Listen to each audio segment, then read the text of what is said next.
This is the Comics Alternative Interviews, a conversation with Mark Voger.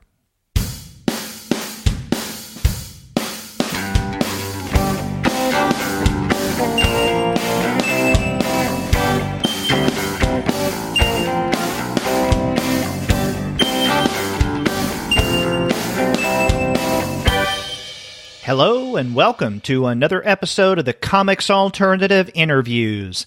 I'm Derek, and on this episode, I have the pleasure of talking with Mark Voger. His new book, Groovy, When Flower Power Bloomed in Pop Culture, comes out this week from TwoMorrows Publishing.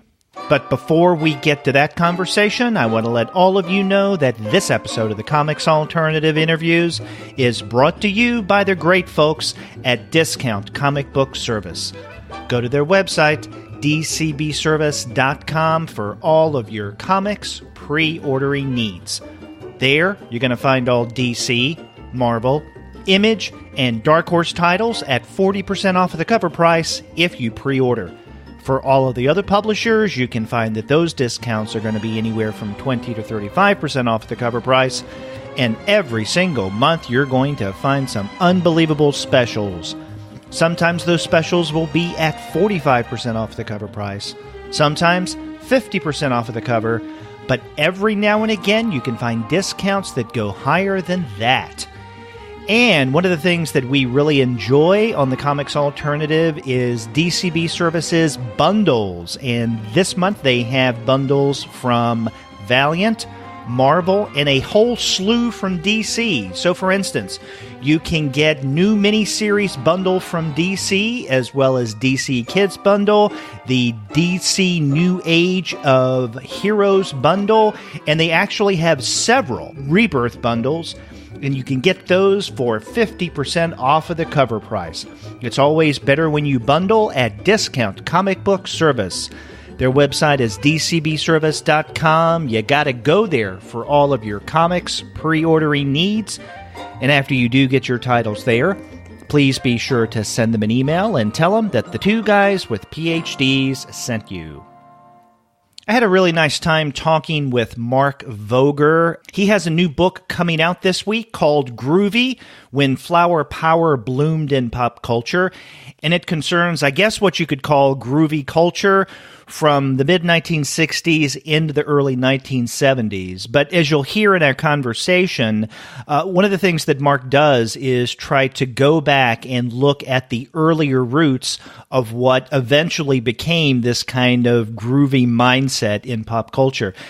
We talk about a number of comics from this period, but we go beyond that to talk about a variety of media, such as music, television, film, fashion, and art. And what Mark does in Groovy is to go over the broader landscape of groovy culture during that time. So it was a fun conversation. Let's go ahead and listen to it now.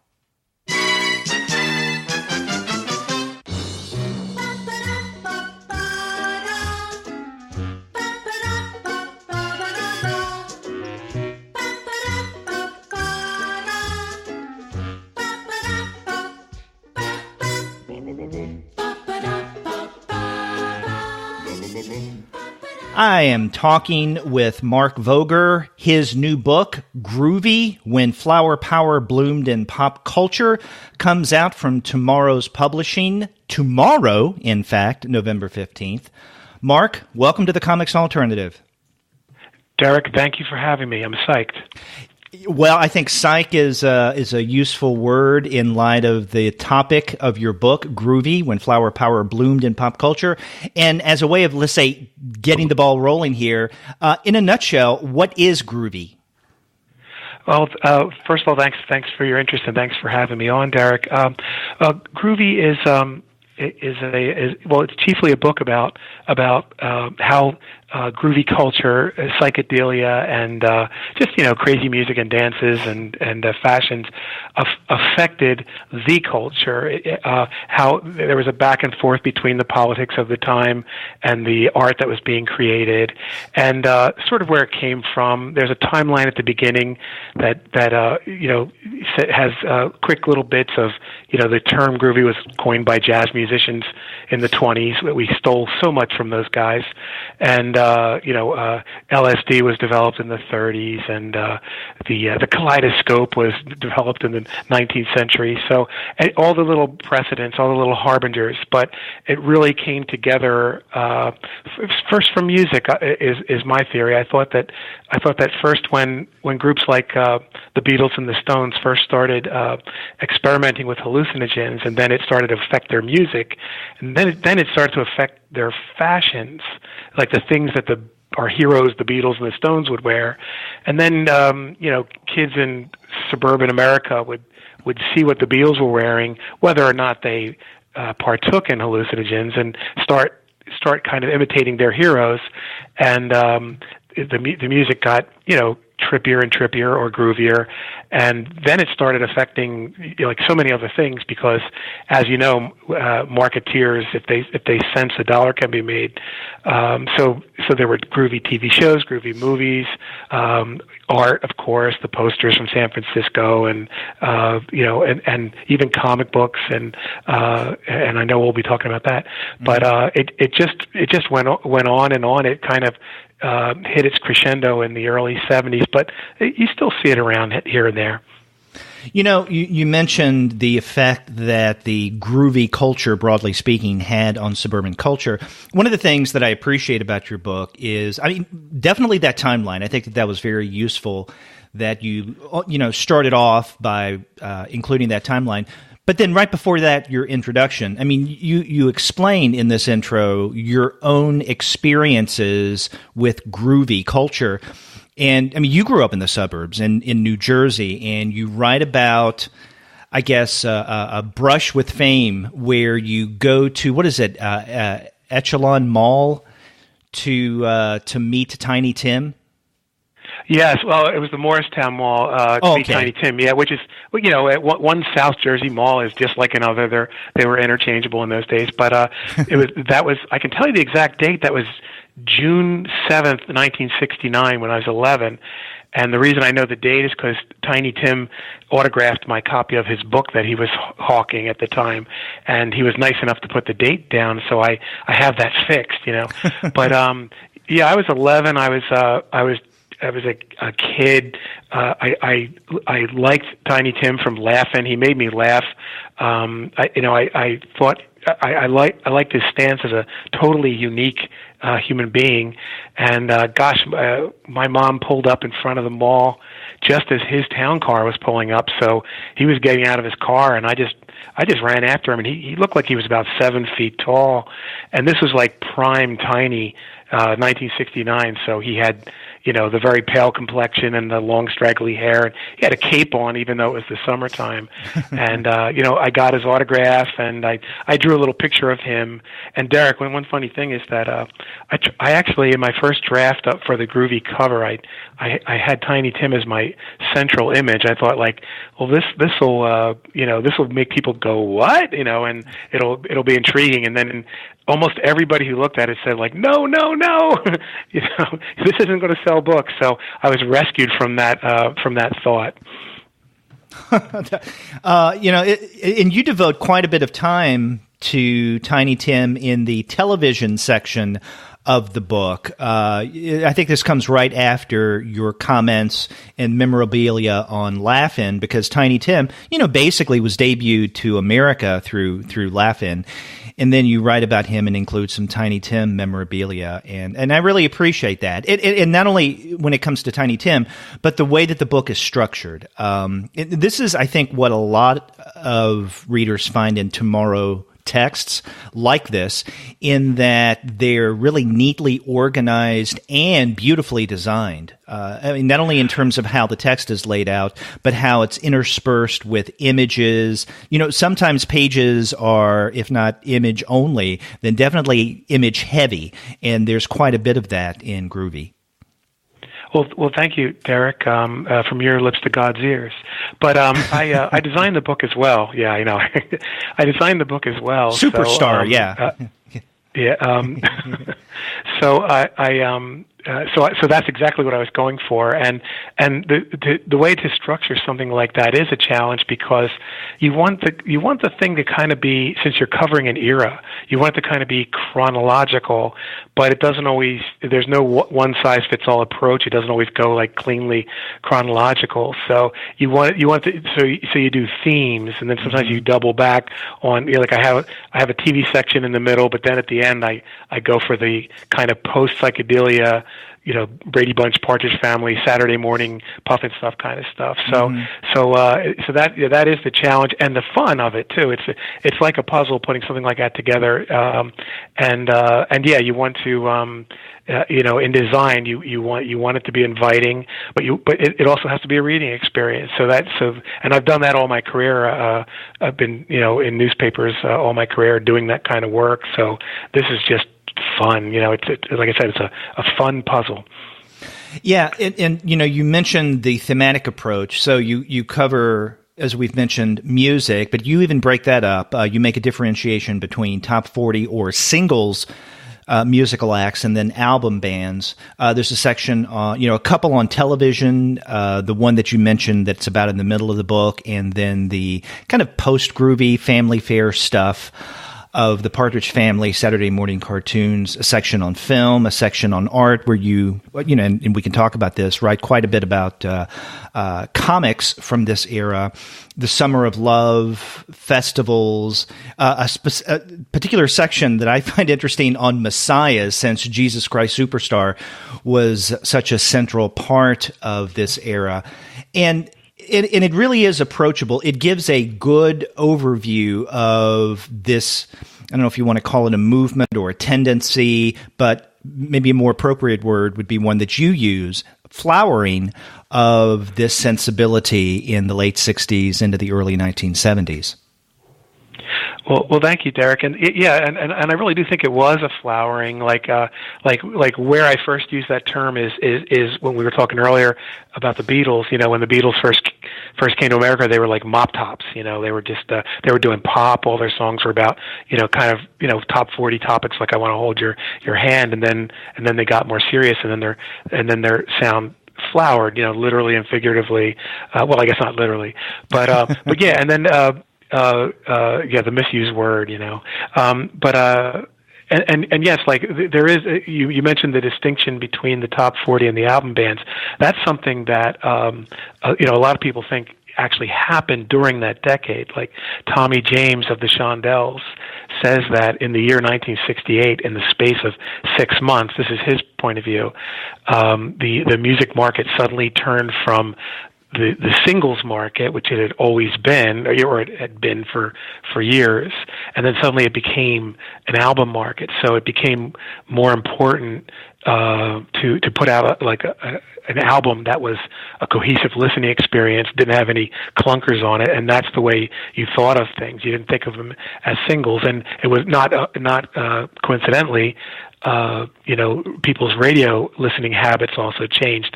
They went from, this was the rise of FM radio and FM stereo radio, so they were playing deep cuts. They didn't have playlists. So people of that age, like teenagers in early 20s, were moving over from listening to AM pop to rock on FM radio, and so it was. But I love the top 40, and I think that's where really in top 40 is where groovy culture really became pervasive, because you could be at a bowling alley and you could hear Incense and Peppermint by the Strawberry Alarm Clock playing through the loudspeaker because it happened to be on an AM station, or Hurdy-Gurdy Man by Donovan, and you knew it was weird. You knew it wasn't like the Dovells, So that, I think AM radio and top 40 was like very instrumental in the mainstreaming of groovy culture.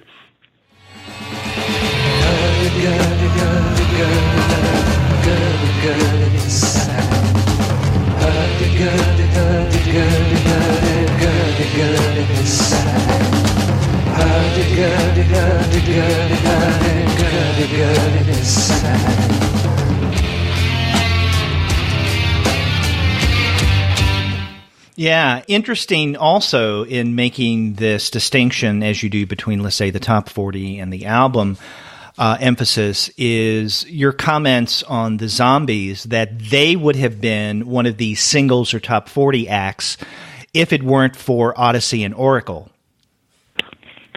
Odyssey and Oracle, it is a masterpiece, and I think anybody who was prone to appreciate an album like Sgt. Pepper or an album like Pet Sounds, I think that they just have to listen to that Zombies album once, and they realize, oh, that's the third great psychedelic album. It really is. Those guys, and it's funny because it not only was it their last album, it didn't even come out until after they were broken up. They did that last album, they went for it. They did it at Abbey Road and the studios in England. They used the same equipment the Beatles used on Sgt. Pepper. They had one or two of the same engineers, and there's even some sound effects, some keyboard sound effects that I know of one, but I can't think of the song title, that is one that was used on Sgt. Pepper, and you know it when you hear it. So it's really an epic, and then they broke up, and then the big surprise, Derek, was that Time of the Season, which would not have been their pick for the single, but it was one of those DJs found it and played it, and there was response, and the record company put it out. But that was a monster hit in 1969. It was on the radio all the time. It's still on the radio all the time, and they were already broken up. There was no band to tour behind Time of the Season by the Zombies. Well, I do think it's appropriate that you start the book by entering through the music of the era. As you said a moment ago, where things really got started with groovy culture is with the music, the Beatles, the Stones. But you also pay quite a bit of attention to one of my favorites, and that is the Beach Boys' Pet Sounds, and specifically Brian Wilson. And in your interview with him that you include here, he says that he regrets dropping acid, and I can understand that given what his life has been like, since the 1960s. But it's hard to imagine something like Pet Sounds or that wonderful failed experiment Smile having been what they actually are without him doing that drug experimentation. Yeah, that's the age-old question, and a lot of times when I talk to rockers of a certain age, I'll ask them, were you high when you recorded that song, and John Anderson of Yes once told me, sometimes, and he said, Steve Howe was the master joint roller, so I know that about Steve Howe, the Yes guitarist, but and Brian Wilson, it is true, Brian, he is or is a genius. Certainly one of the greatest songwriters of the 20th century. He gives that honor to Burt Bacharach, by the way. But it's not just the songs, and it's not just the emotions or just the performances, but a huge part of it is the arrangements, especially on Pet Sounds. But and then to me the what preceded Pet Sounds was California Girls, and what followed it was Good Vibration. So I always think those were like bookends to this, this great listening experience. And the funny thing was, his Pet Sounds was his response to the Beatles' Rubber Soul. He says he got high with some friends, and he heard Rubber Soul, and he somehow felt competitive toward the Beatles, and felt that he needed to answer them. And so that's how we got Pet Sounds. I referenced your interview with Brian Wilson, but we should also focus on the fact that you do many, many interviews throughout Groovy, and I was noticing you always contextualize it, like how and when you were talking to these various individuals. And many of these interviews are from a number of years ago. So I'm wondering, is this a book that was a long time in coming, and then you did these various interviews over the years? Or had you been doing these interviews and then at one point you realized, I ought to pull all of this together in a book about groovy culture? Well, a little of both. I spent my whole career most of my career as an entertainment reporter, and I did become an interview hound. And I was interested in talking to anybody who created the art that I responded to as a child. That would be a flip out to me to be able to talk to Kurt Swan, who drew Superman, my favorite Superman artist, or whoever, somebody in television, somebody in movies. So there are 100 interview subjects, more than 100, I think, in Groovy, and then much more background that went into that. But as far as thinking it's time to do it, I have I have ideas for like 5 or 6 books that I already have most of the interviews done for, but will I get to do them? I don't know. I need a publisher, Mm-hmm. But Monster Mash did well, so TwoMorrows greenlit Groovy, which is a little out of their wheelhouse, and we got our fingers crossed this one will do well also. And I thought it was important for the reader to know what years an interview was done. Some of the interview subjects are deceased, mm-hmm. But it's always good to know if they said it in like in 2015 or if they said it in 1999. I think it provides important context. Right. And sticking on the topic of music, I mean, not only do you talk about the greats like the Beatles, Brian Wilson, Rolling Stones, Cream, The Doors, but you also spend actually quite a bit of page space, more than you probably do with the Beatles and the Stones, total at least, on the Monkees. And, I'm one of those who grew up, I guess, when the Monkees television show went into syndication.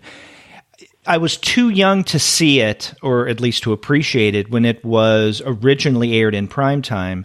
But I remember as a kid growing up, and I guess it was Saturday morning watching it when it went into syndication. And so I grew up loving the Monkees, both the music and the television show. And you definitely give a lot of time to the Monkees, not only in the television section, but also in the film section. I am so glad that there is a write-up on Head, which I absolutely love. In fact, I have taught that film a number of times in a narrative theory course that I used to teach, because it just completely explodes any notion of coherent plot. Yeah, Davy Jones dancing with Tony Basil in black and white. Yeah, it's a crazy movie and very psychedelic. I mean, mm-hmm. it's crazily psychedelic. And because to me the Monkees were that was when people, producers were now trying to cash in on this thing, that the ball that was began rolling when the Beatles, became popular. So they made these kind of faux Beatles, but it wound up being quite a drama in the sense that, they actually started asking for autonomy, and they actually started, playing their own instruments and recording their own albums. So this fictional band became a real band. It's the weirdest thing. But it was only 2 seasons, and it was just so funny. And and it's funny that you saw it on Saturday mornings, because it ran 2 seasons beginning in '66, and I don't think much time went by. It was like maybe a year or 2 later that they started running it on Saturday mornings. Mm-hmm. And that was quite subversive, because it was not a kiddie show when it was in prime time, although kids loved it. But it has little winks, it has little adult things, and it has Frank Zappa beating a 40s jalopy with a chain, but it has there was even a very subtle anti-war reference once in a Christmas episode, if I'm not mistaken. But and then to show it on Saturday morning, I think is so subversive. And another weird thing about that period was that it seemed that almost every even cartoon show that was running on Saturday mornings around that time. So I'm thinking of shows like, Banana Splits was live action more or less, but the Archie show and Josie and the Pussycats, and it seemed that all these groups were in bands, So if you were that correct age of you were 8 years old in 1970, and you were seeing the Monkees and the Archies and and Josie and the Pussycats, and even on Scooby-Doo, that group they weren't a band, but they always had a music video in that first season where they'd be running around from a ghost, and then there'd be a rock song in the background, and or the Banana Splits, and you'd probably be thinking like, oh, okay, that's what I want to be when I grow up. I'm going to be in a band and do all this crazy stuff. The Monkees, brought to you by Kellogg's. K-E-double-L-O double good. Kellogg's, best to you. You know, I'm curious because in the last part of your book, in the section Family Fare, that's where you visit a lot of these shows that you just referenced, right? Like the Partridge Family, H.R. Puffin stuff, the Banana Splits, the various Archie cartoons, Sabrina as well. And I'm wondering, do you notice a difference in the, I guess, co-opting and the commodification of groovy culture from earlier in the 60s, like around the time of the Monkees television show, into the very late 60s, early 70s, where we have this, as you call it, family fare of Saturday morning series like Banana Splits or the Partridge Family, Brady Bunch? Oh, absolutely. I mean, it was totally co-opted, by the mainstream or by the establishment. I think that in real life, the Brady Bunch went on in '69, Partridge Family went on in '70. In real life, the movement was waning. It wasn't a sustainable lifestyle. In real life, there were things happening that were kind of terrible that spelled that the peak was over. Woodstock was wonderful. Altamont was horrible. Mm-hmm. We had 4 icons of 60s rock die at the same age, 27, within a 2-year period to the day, and that, of course, is Brian Jones, Janis Joplin, Jimi Hendrix, and Jim Morrison, and eerily all the same age and to the day. And then even a horrible thing like the Manson murders was such bad PR for like the for long hairs or for the commune concept, and also, as I say, it really wasn't sustainable. People, and I remember seeing this happen, people were cutting their hair and putting on quote unquote straight clothes and entering the workforce. It had to be. I think David Crosby's song "Almost Cut My Hair" was a response, in part to that. Although he never had to cut his hair because he never worked in an office, he was spared that indignity. But yeah, it was so after the golden age of the era, after the era had peaked, that's when they were putting out these programs like the Brady Bunch, the Partridge Family, which borrowed from it. They weren't all out psychedelic shows, but they definitely borrowed from it, and the Saturday morning cartoons definitely did. They were very psychedelic. A lot of those shows, H.R. Puffin stuff is like an acid trip for children. Oh, definitely. But the interesting thing there is, you in your introduction, as I mentioned, you kind of situate yourself in this cultural phenomena, and I think very effectively, right? By talking about meeting Tiny Tim and how old you were at that time. I'm a little younger, so I came after the heyday, or I became aware of television, film, music, all of that stuff in terms of appreciating it after the heyday of this. But I definitely remember late 60s, certainly early 70s, watching shows like The Partridge Family, definitely the Banana Splits and H.R. Puffin stuff. And as a kid, I never thought of it as strange, surreal, psychedelic. I probably heard words like psychedelic and hippie, but it's not as if I linked them to the things that I was watching on television. And it was only later that it occurred to me, wow, this is a result of a lot of the cultural stuff that was churning at the time.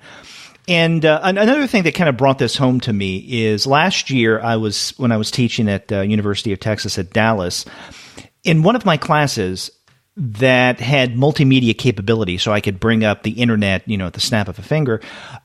Somehow, some reason, the Banana Splits came up in our conversation, and I must have brought it up because no one in my class knew it. Maybe one or two heard references to it. But when I mentioned the banana splits, the class had a blank look on their face as a whole. And so I said, you guys don't know the banana splits.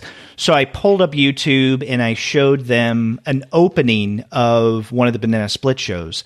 And then after it was over with, they commented, God, does this explain your generation? Because they were they were really freaked out about it. And even though they didn't use the word, I don't think, psychedelic, they definitely described it in ways that were quite freaky. And I never thought of it that way. But, someone of, let's say, college age or high school age, going on YouTube and looking at episodes of the Banana Splits, definitely H.R. Puffin stuff, and then maybe later shows like Lidsville, those kind of live action shows, would look at that and just scratch their head. It's like, what is wrong with our parents? Does this explain how they are? Yeah, that's very funny. Sid and Marty Krofft, of course, were the guys who created all those live action shows, Lidvilles and the Bugaloos and Sigmund and the Sea Monster, and they were on a roll. They're in Groovy, it is bizarre because we had no parental supervision on Saturday mornings because most of our parents were sleeping it off, and we were eating we were drinking Tang and eating Quisp and Quake and Pop-Tarts, so we were sugared up, so we really were in an altered state of consciousness when we were watching this stuff, and it really does seem bizarre, but there really is a reason for all of it. You can point to this happened this year, this happened this year, this happened this year, and for some reason now the Banana Splits and H.R. Puffin stuff, happened. And one funny thing, Derek, about the Banana Splits and H.R. Puffin stuff, a little link between them. Sid and Marty Krofft, who created Puffin stuff and all those shows, that was Puffin stuff was their first foray into television. They were puppeteers, and they were actually Hanna-Barbera, who did the Banana Splits, hired them to make the Banana Split suits, to design and build them. So they designed and built Bingo, Fleagle, Snoopy, and Snork, Drooper and Snork. I'm sorry. Snork, so when Hanna-Barbera's people came and picked up the costumes and walked out with them, and the two brothers, the two Krofft brothers, looked at each other and said like $1 million just walked out the door. Like, they realized that those costumes were so cool, and they really were, that these guys are going to, however many hundreds they paid these guys, they're going to take it and make a fortune, and that's why they got into H.R. Puffin stuff, Yeah, and you point out also another, I guess, defining characteristic, or at least a difference between our generation and the more current generation, is the fact that when we wanted to see these kind of shows, whether it be cartoons or live action like H.R. Puffin stuff, we had to get up early on Saturday morning in order to get our fix. And then along with that, you mentioned the cereal. And I was thinking, you mentioned Quisp and Quake. As kids, we didn't need LSD for trips. We had Quisp and Quake, which provided its own kind of high. Yeah, like to this day, I have my Waterloo is Pop-Tarts, because, when they first put them out, it was very unfair because they put Batman comics in the boxes, little Batman comics. I haven't seen one since I was a child, but I'll bet you they were drawn by Joe Giella because it looks like his style. And so how could you, every kid loved Batman. So that was almost like the heroin addict giving you a taste, like you got the Pop-Tarts and you got the comic books, but then you have a lifelong habit, So I have to. I will never live to be 100 because I've eaten too many Pop-Tarts. 4, 3, 2, 1, Pop-Tarts, new from Kellogg's. You can eat them on the run, eat them just for fun. Eat them when you have a party, yeah. When you want a snack, you can eat them from the pack. Or warm and tasty, good and hearty.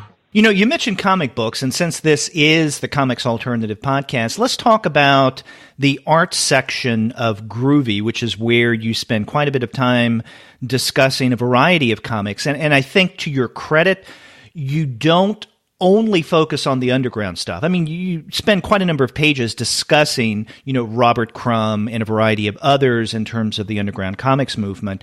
But you also talk about what was going on in mainstream comics as a result of this cultural flowering.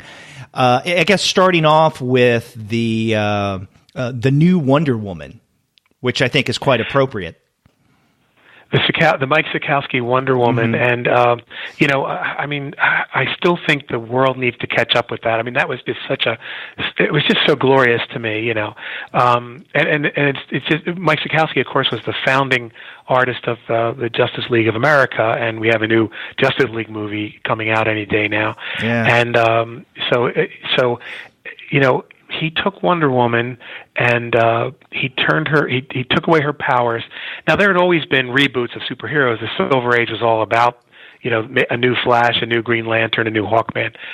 That's what really kicked off the so-called Silver Age in the mid-50s. But he did something that was unique at the time. It's more common now, but in 1968, he took away her powers, made her a human, banished her from Paradise Island, put her in groovy clothes, like kind of a Diana Rigg look. And apparently Mike Sekowsky had a fetish for thigh-high boots, because she always had thigh-high boots, And then she existed in a world. Oh, she got trained in kung fu by a blind Chinese instructor, which makes you think that kung fu ripped off Mike Sekowsky, and I think it was I don't have proof of this, but I think it was the first time the phrase kung fu was in comics. But anyway, so for those issues, I forget how many. I think it was 15 or 20.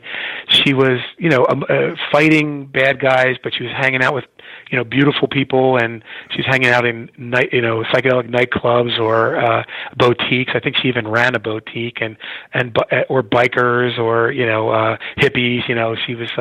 It was really cool. And one more thing about Sekowsky.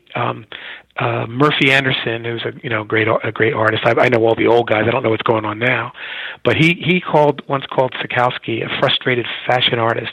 And if you really look at Sekowsky's work, some of those panels, he was quick. He drew stuff quickly, but some of those panels were they could have been fashion sketches. And I don't want to bore you, Derek, but Kurt Schaffenberger, who drew Lois Lane, said that one day DC Comics said to him, "You better buy some of the current fashion magazines and give Lois, update her look a little." But nobody ever had to tell Sekowsky that. Sekowsky was he was there.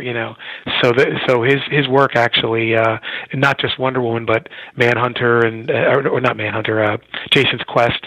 In Showcase, it's like a time capsule of the late 60s. Yeah, and the Maniacs as well. You point that out along with Jason's Quest.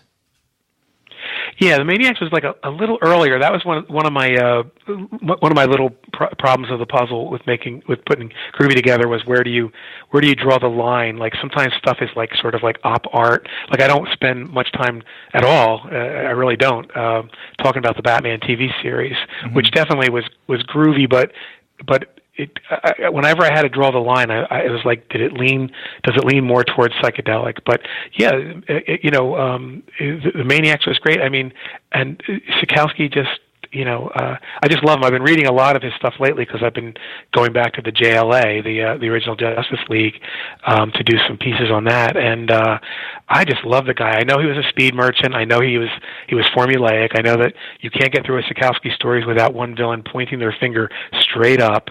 But the chicks look good, and he really knows how to lay out a page.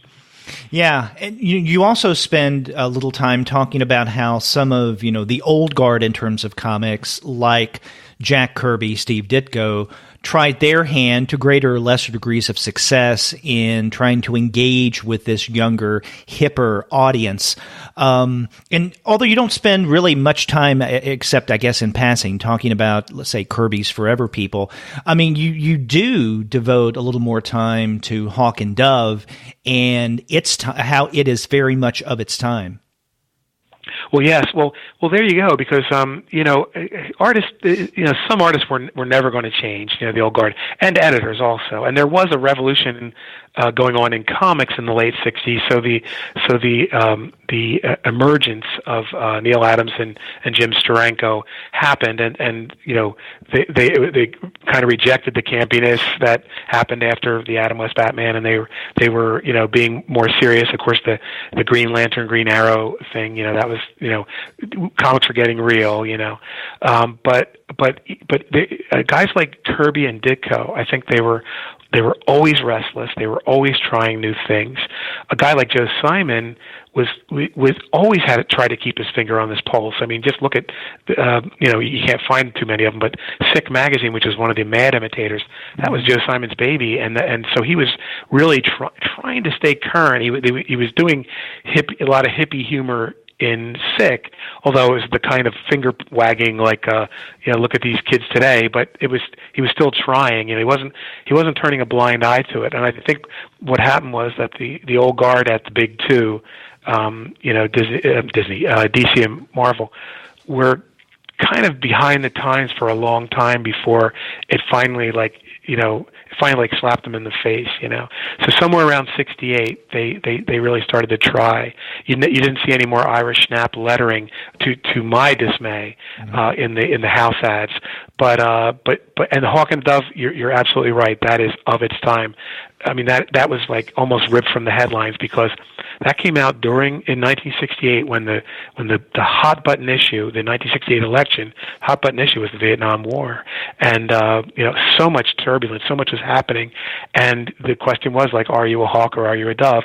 Are you pro-war or are you pro-pullout? So Hawk and the Dove, harnessed that. So that was an amazing moment. Well, sticking with the topic of comics, I mean, not only do you cover what was going on in the mainstream, but you spend quite a bit of time discussing the kind of work coming out from, let's say, Robert Crumb, Trina Robbins, Jay Lynch, Kim Deitch, Denis Kitchen, and you include segments of your various interviews with these guys as well.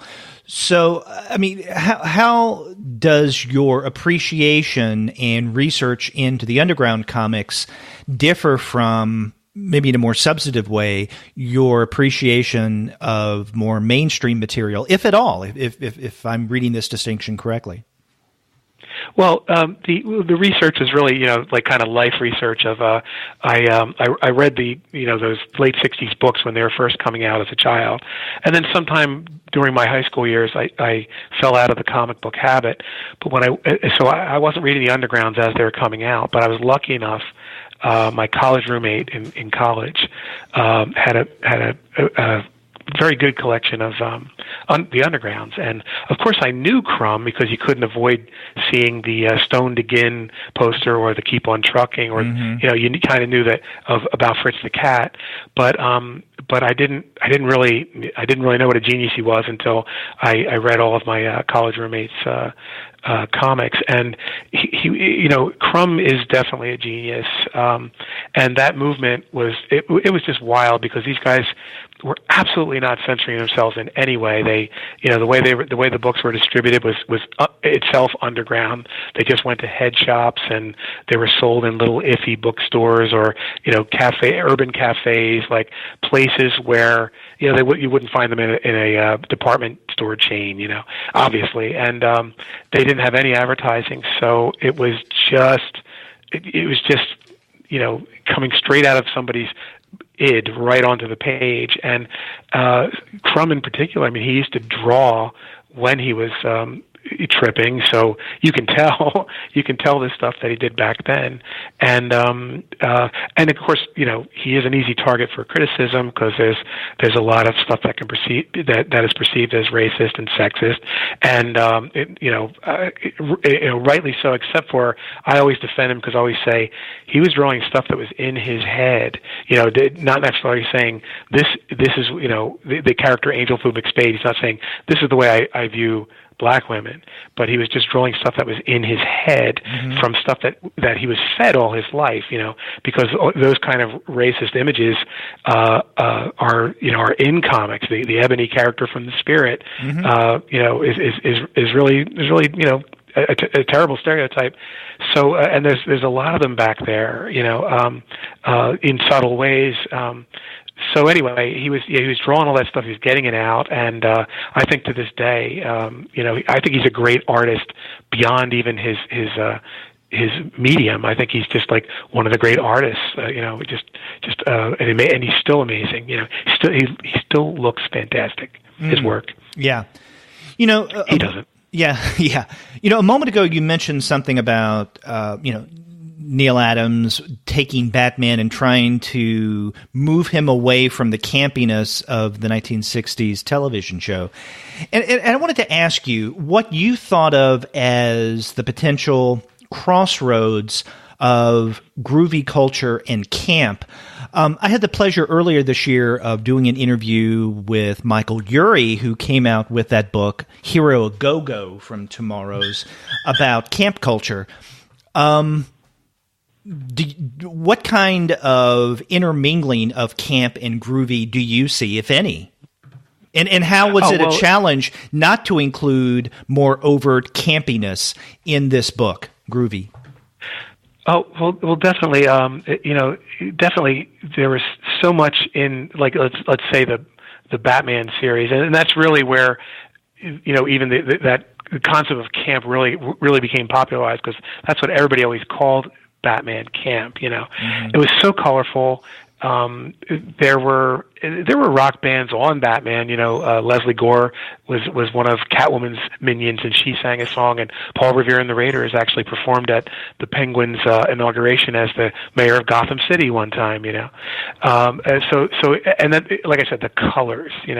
So in putting Groovy together, as I said earlier, that's where I kind of drew the line from, like, they called Batman op art. That was a term they were using at the time. It's a very archaic term, I think, but I would go with things that lean more towards the psychedelic, but I love the campy stuff. I loved Batman, and it is funny to see it, to see the progression. To see.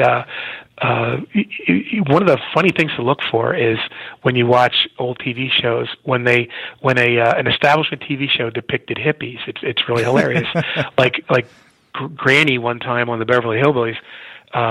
She was showing hippies how to dig taters, mm-hmm. and they thought it was a new dance, so they were doing the tater dance, and which is crazy, because it's like an out of touch producer's view of hippies, that they would look at Granny and think, oh, it's a new dance, because by that time, there was that line that, like, once hippies became, came into their own, they weren't looking for dances anymore. They would just, drop acid, go to a Jefferson airplane show, and just dance for 3 hours, just all crazy. Like, they weren't looking for dance crazes, like it wasn't American Bandstand, And even on Dragnet, like, I remember there's an episode with a hippie couple, and they got high on marijuana, and they let their baby drown in the bathtub, and that again was Joe Friday's view, Jack Webb's view of what hippies were, But then, like I said, as time marches on, then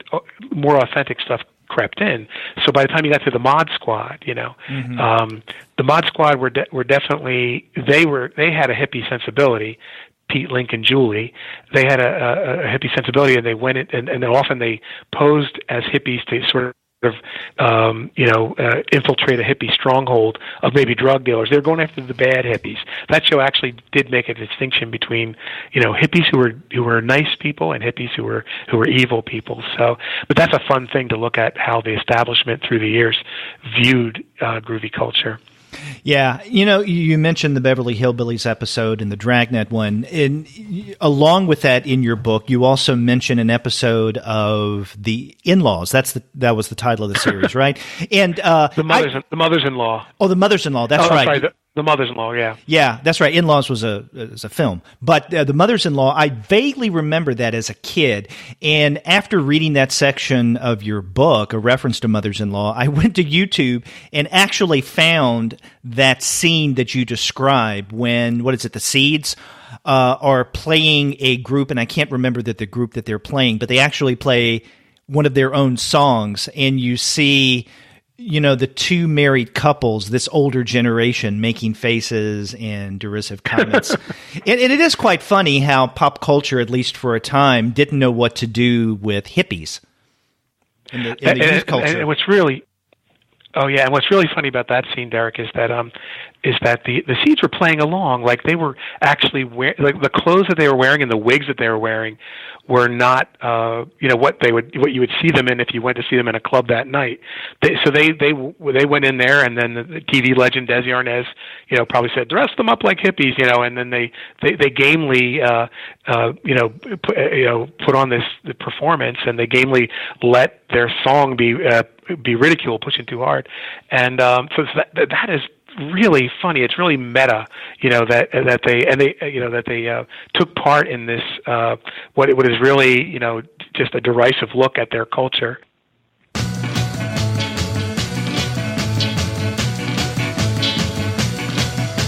You're pushing too hard, or pushing on me. You're pushing too hard, or what you want me to be. You're pushing too hard about the things you say. You're pushing too hard every night and day. You're pushing too hard on me. Yeah, that reminds me. At one point, I remember seeing, I think it was the Lucy Show. It was one of the later sitcoms that Lucille Ball did. And this is when her two kids were old enough. I don't know if they were like high school age or college age, but I remember Lucy's daughter. What is her name? I'm trying to recall now. Lucy Arnaz. Yeah. Lucy Arnaz. Okay, yes. Where she either was in a band or was making reference to the band, and she mentioned some of the songs that they were playing, and she referenced, at least I remember, a couple of titles from Abbey Road, like Mean Mr. Mustard. And even as a youth, knowing Abbey Road, I thought that's really inappropriate, because I just couldn't see the clean-cut Lucy crew having anything to do with what the Beatles were doing on Abbey Road. And so that's another example of kind of a strange off-kilter appropriation of this kind of groovy culture into the mainstream television audience. Yeah. Yeah, absolutely, and that's great, because having the title "Me, Mr. Mustard" in there meant that the writers took the extra step. Instead of coming up with fake titles that just sound like they'd be groovy and are funny, they actually did a little bit of homework, and and that struck them as funny. Like, oh, Mean Mr. Mustard, that sounds stupid. We'll put that one in, Mm-hmm. But I remember an episode where Lucy and she wasn't Ethel anymore. She was Vivian Vance, actually sing a song in a hippie club dressed as hippies. But what's hilarious, they had long wigs and they had headbands and vests and But what was funny about it was the song they sang was "Big Girls Don't Cry" by Frankie Valli and the Four Seasons. So again, that little. And everybody's all the hippies were clapping for him, and that little, thing of like, well, that's not the right song at all to do, but they did it, So that it makes it's really funny. One of my favorite movies is a Bob Hope movie. Oh God! Where you know the one I'm talking about? Yeah. It's called How to Commit Marriage, and it's a very groovy movie. It has a wonderful performance by Professor Irwin Corey as the Maharishi Yogi, a parody of that called the Baba Ziba. And but in one scene, Bob Hope is wearing sideburns, like real mutton chops, and a Nehru jacket and love beads, and he's in a hippie club, and he's saying his usual Bob Hope stuff like I didn't know if that was a boy or a girl or whatever he's saying, and it's just hilarious and heartwarming, and you just laugh at the stupidity of it. Yeah, well, it reminds me of some of those old Bob Hope specials where he and George Burns would try to do a skit as hippies. And, oh, God, I mean, even as a kid, I thought there's something really weird and off about that. Yeah, and the funny thing was, when I was a little child watching Laugh-In, I thought that was authentic grooviness, But then when you look back on it, you realize it was pretty corny and pretty lame, and they were co-opting too. But they did have a young cast of unknowns, so they were doing wacky things and they connected. So there was some authentic stuff on there, but it wasn't quite as authentic as when I was a kid. I was like, oh, this is it. This is psychedelia, but it really wasn't. But it was close. Yeah, and you spend quite a bit of time writing about Laugh-In and some of the people who were involved in that in your television section. And I also appreciate the fact that you give some space to the Smothers Brothers Comedy Hour, because what they were doing was really on the cutting edge. I mean, so much on the edge that it got them canceled. Well, yeah, I mean, and that's like one of the main things. Like I said, when I started Groovy, I thought it was going to be mostly a lighthearted romp, and it is very lighthearted. But the dark stuff that happened in the decade, you can't separate them. So the struggle for civil rights, the Vietnam War, the assassinations, all those terrible events are inextricably linked with groovy culture. Now, the Smothers Brothers, of course, that almost became a political show. It was really weird because these guys were like very unassuming looking, like kind of nerdy looking guys, but they were friends with Bobby Kennedy, and they brought on all these acts, I don't have the list in front of me, but acts such like the Doors or the Jefferson Airplane. I know they had a film of the Beatles on, and Cass Elliot. Like they would just have these authentically groovy acts on, and then they would be doing a lot of anti-war humor. And Tommy Smothers believes that once Nixon was inaugurated, that's when and why they got canceled. Yeah. Now, you mentioned the musical acts that the Smothers Brothers had on. It was interesting that the Beatles made their debut in America arguably on the Ed Sullivan Show, and then when they quit touring, they actually sent their, what we would call today, music videos to Ed Sullivan to air. So they were still on Ed Sullivan.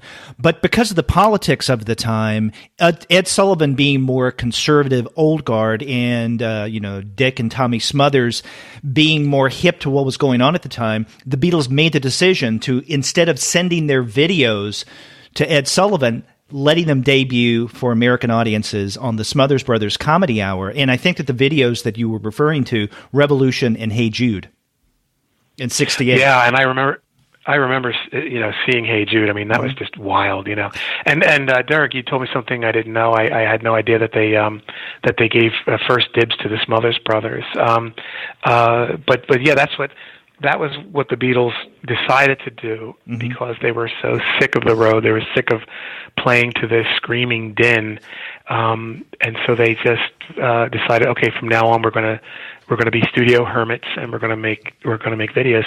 And a lot of they called them films, yeah, and a lot of really cool stuff emerged from that.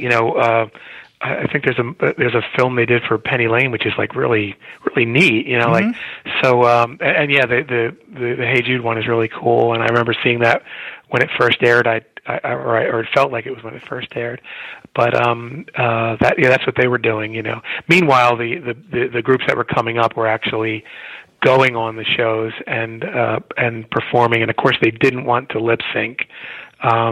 I remember the Byrds went on some show early on and refused to lip sync, but they said they cut their own throats because the studios weren't really equipped at that time to get a good mix.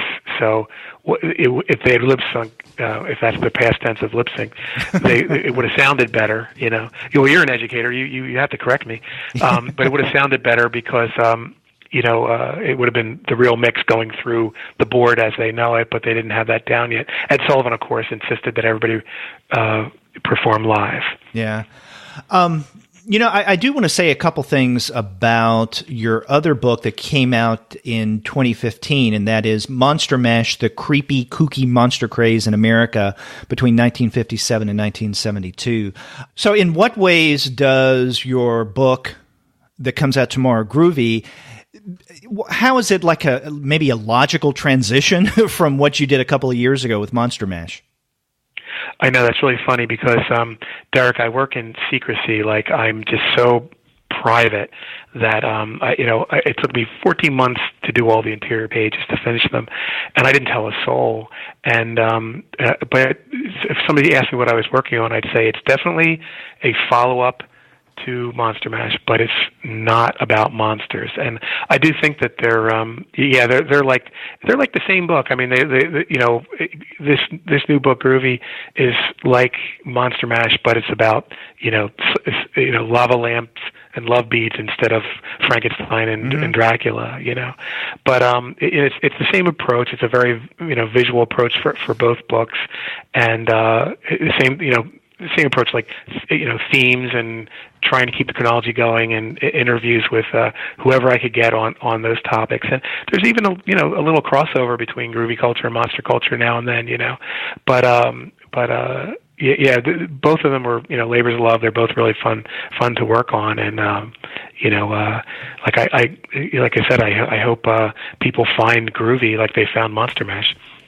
Yeah, because, to some degree, these two movements are concurrent, right? Because you take Monster Mash up through the early 70s, which is around the time that things are petering out with groovy culture.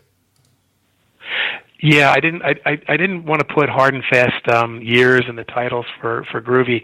It seemed like you'd know it, but and plus that was so fluid. The psychedelic thing was so fluid. Like there were, the Zombies put out a song in 1964, less than 6 months after the Beatles landed at JFK, and it's called "She's Not There." And that song, it's amazing that it came out in '64 because it sounds like it came out in '68. And I think it's because they were just so talented musically. Rod Argent was one of the greatest organists in pop. But whereas the monster craze, you could definitely point to the beginning.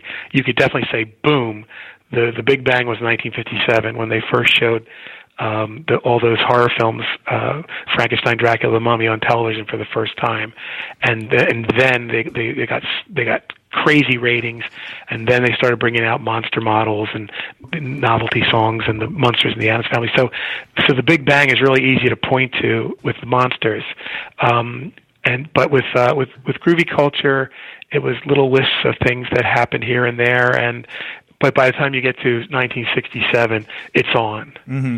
Yeah, and I do like how in Groovy you do give quite a number of nods to the precursors of what eventually flowered, again, in terms of groovy culture, going back to early 20th century art movements, especially. Yeah, well, because I think that the kaleidoscope in particular, it's really hard to believe that thing came out in the 19th century, because that looks like the liquid projection that they had in San Francisco at Jefferson Airplane shows. It just it looks like a psychedelic experience when you're looking at a kaleidoscope. But that thing's been around. There were always all these little tremors, little precursors, and then once modernism started happening in art, nobody was trying to paint from reality anymore necessarily. They were trying to be evocative, and they were trying to be avant-garde, and they were experimenting with color, and that has a lot to do with what happened later. And one time Robert Crumb said, after he went on his first acid trip, that's when he stopped drawing from life, because he used to always had a sketchbook, always done, and he would draw from life. He would draw his wife, or he'd draw whatever he saw. And then once he did acid, that he stopped drawing from life. He wasn't looking at an object and drawing it anymore. He was picturing it in his mind's eye. Well, can you tell us anything about what you may be working on now, or what your next book project might be? Well, or is this part of the secretive thing? Yeah, it's a secretive thing. I need a publisher. I don't. My next idea, I have to find somebody to put it out. But yeah, but you know what? One thing I'll say, Derek, it can go on your shelf right after right between Monster Mash and Groovy, or right after Groovy. It'll in my vision, I'm going to do a third book just like that. So fingers crossed that I can get somebody to roll the dice on this one. It's not as sexy, but it's going to be great. Listen to me. Well, okay. My curiosity is definitely piqued, and I'm wanting to know what this is going to be about. But your new book, Groovy: When Flower Power Bloomed in Pop Culture, comes out tomorrow from TwoMorrows Publishing, and it includes not only a lot of information on comics from, let's say, the late '60s into the early '70s, but also television, film, art in a larger sense. And so there's a lot really packed in here. And I think all of our listeners will find this, both the comics parts and the non-comics sections, great entertainment and very informative. Also, your book from 2 years ago, Monster Mash, the Creepy Kooky Monster Craze in America, that's also from TwoMorrows, and I strongly recommend that our listeners get that one as well. Mark, thank you very much for taking the time and talking with me on the Comics Alternative. Derek, the check is in the mail. Okay. Groovy, man. Groovy. Thank you, sir. Groovy right back at you.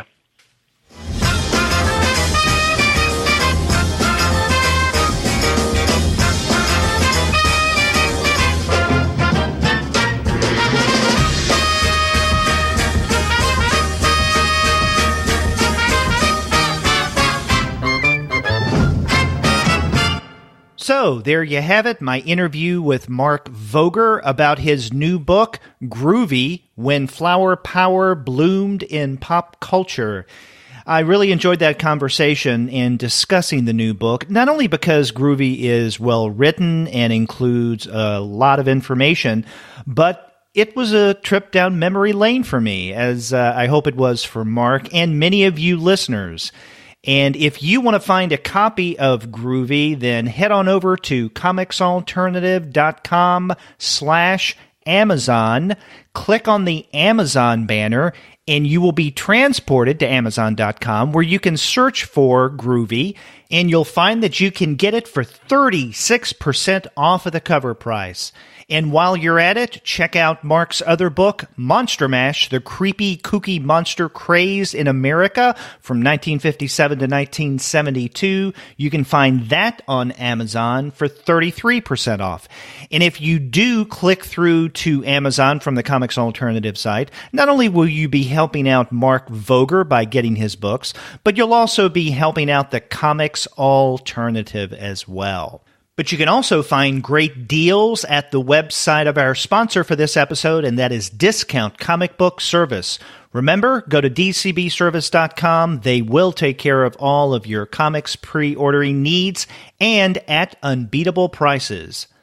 And after you do get your comics there, get in touch with me and let me know what you thought about my conversation with Mark Voger.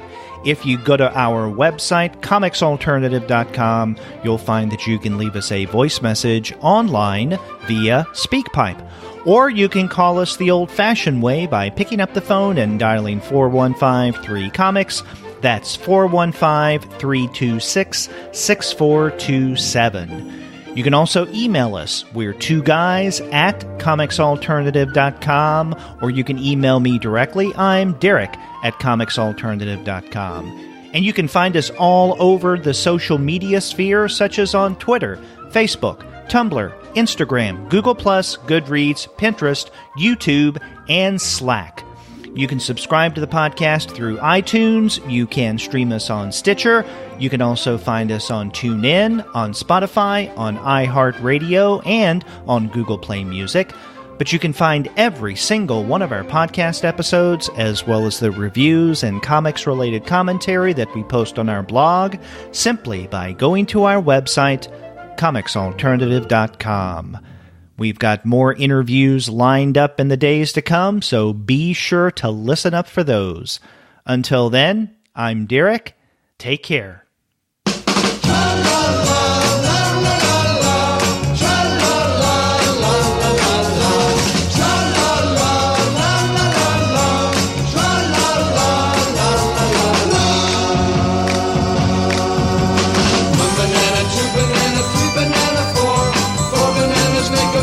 Zulu.